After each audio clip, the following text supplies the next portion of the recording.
Hey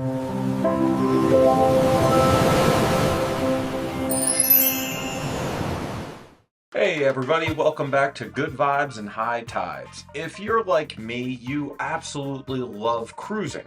However, you might have someone in your life, a friend, a family member, who is slightly hesitant to book a cruise because they think it's going to be too crowded. We've all seen those videos of sea days where you can't find a deck chair, you're overwhelmed by the hordes of people, and you hear the numbers like 6,000 guests on a cruise ship, 7,000 guests on a cruise ship.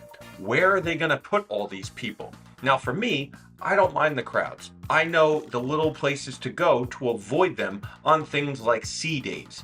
And that is what today's video is all about, places to relax on board and escape the crowds. Location number 1, the library. So not a lot of people realize this, but Royal Caribbean ships, some of them anyway, still have library rooms, and they might be one of the most relaxing spots on board.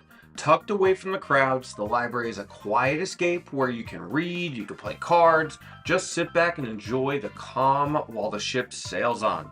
No loud music, no announcements, just comfortable seating, ocean views on some of the ships, and a slower pace.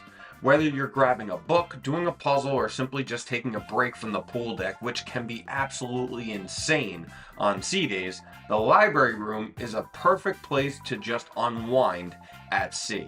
Now, most of the newer Royal Caribbean ships do not have the library room. It's been eliminated for various reasons. But on the older ships, like the Rhapsody of the Seas, the Mariner, the Radiance, the Odyssey, they all still have the dedicated library room.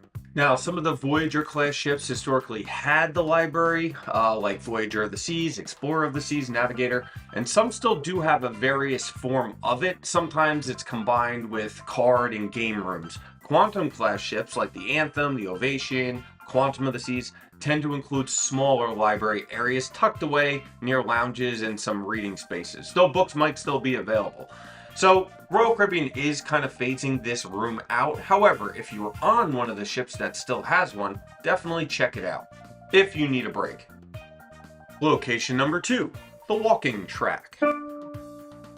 Now, before you get upset, I'm not talking about the walking track on deck 12 of the Freedom class ships. That walking track gets super crowded and super packed, again, on sea days. And the point of this video is to escape the crowds. So you're going to want to avoid the walking track, except at night, because at night these chairs aren't filled and you get great views.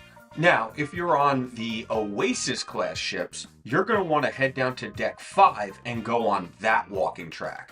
This is one of the most underrated spots on a Royal Caribbean ship. Now, the track wraps all the way around the ship and it has great open air views. It's the perfect place to just slow down, clear your head, and just listen to the ocean. No crowds, no pressure, just fresh air, steady steps, and the sound of waves below you.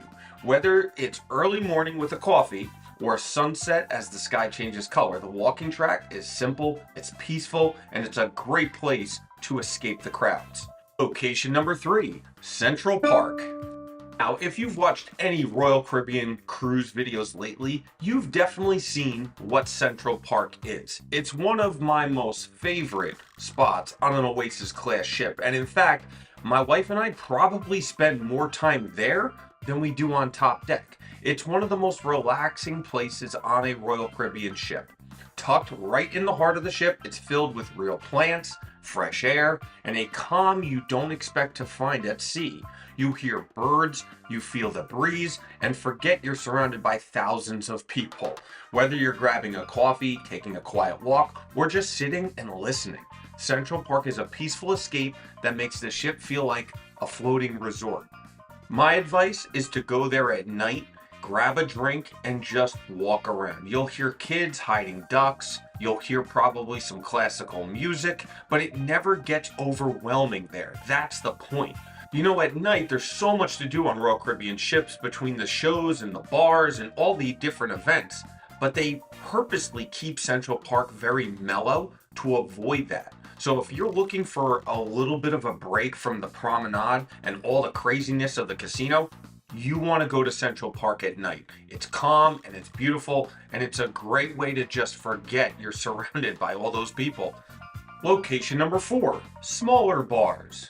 So, one of the most relaxing spots on a Royal Caribbean ship is Vintages, also located on Deck 8 in Central Park on Oasis class ships. It's quiet, it's elegant, it's a perfect break from the louder bars on board like Boleros and On Air. If you go to those bars, especially at night, the places are cooking. Now, it doesn't matter whether you go to Vintages during the day, which I highly recommend. My wife and I usually escape there to grab a glass of champagne throughout the day, or you go at night. The atmosphere is always the same. You grab yourself a glass of wine, a comfortable seat, and you find the calm. It's a place to just slow down and unwind. Whether you want to people watch, enjoy conversation, or just savor a nice quiet moment.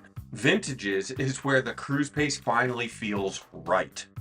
Location 5, the back or front, the lower decks. Now, if you're on one of Royal Caribbean's newer ships, this location doesn't really exist anymore, which I think is a big bummer. If you're on the Freedom class ships, you can still venture outside and go to the front or the back of the ship. It's very calm, it's very peaceful. It's one of the most peaceful places actually on a Royal Caribbean ship is the lower decks, on the very front. Down here, the crowds are going to disappear. You hear the steady sound of water, you feel the motion of the ship, and you just watch the ocean stretch endlessly ahead. There's no music out there, there's no rush, just a ship cutting through the sea. It's a perfect spot to clear your head, relax, and remember, you're truly at sea. Number 6, your room. Now, this last one is pretty obvious, but it's one that I tend to overlook. You spend all this money on a nice stateroom, especially if you decide to upgrade, and then you don't really spend any time there. I mean, rightfully so. You're surrounded by events and things to do. Who wants to stay in their room? However, if you're one of those people that just gets overwhelmed by the crowds, your room is going to be your sanctuary. It's one of the most relaxing places on a ship. After a full day of shows and ports and exploring, it becomes your quiet retreat. Comfortable beds, gentle ship motion, and a soft hum of the ocean make it an easy place to unwind. Order yourself some room service, bring drinks back to the room, especially if you have an ocean balcony. If you're not spending just a little bit of time out there listening to some music and unwinding, you're doing it wrong. Whether you're watching the waves from your balcony, just enjoying the calm inside, your stateroom is where the cruise finally slows down. Well, that's it for this one. Let me know in the comments, did I miss one? Is there a location that you know about that I didn't include in here? Put it in the comments, let me know. And if you have an idea for a future video, please also throw it in the comments. I'm totally open to new ideas. I'm gonna try and build this channel, and I can't do it without you, so if you could, hit that subscribe button, leave me a comment, hit the thumbs up. It'll let me know that you're interested, and I'll keep this train going. And hey, maybe one day, I'll see you on one of Royal Caribbean ships. Until then, enjoy the good vibes and the high tides.